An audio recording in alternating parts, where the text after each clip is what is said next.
કમળાની દવા વિકરો. આમ તો વરસાદની મોસમ છે, ઝરમર ઝરમર વરસે વરસાદ.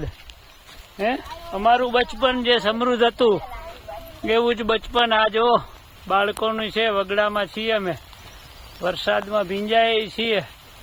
ભલે મોબાઈલ ભીંજાતો પણ હારે જો આ ઝરમર ઝરમરમાં મન ભીંજાય ને તન ભીંજાય તો બધાય પ્રત્યે આ ભીંજાયેલું મન છે ને પ્રેમ વરસાવી દે. બસ બાપને કહી ઉપરવાળાને વરસ બાપ, અને અમને બધાને ભીંજાવ. જો આ બચપન છે બાળકો, મજા આવે છે કે નહીં? આ લેકો છે બાપ. છોકરાઓને લઈને નીકળો, આવા ક્યાંક મોબાઈલની દુનિયામાંથી બહાર કાઢો અને ભીંજો પ્રેમમાં. સૌને જય શ્રી કૃષ્ણ. પધારો વિશ્વની ડમ ગુરુકુલમ.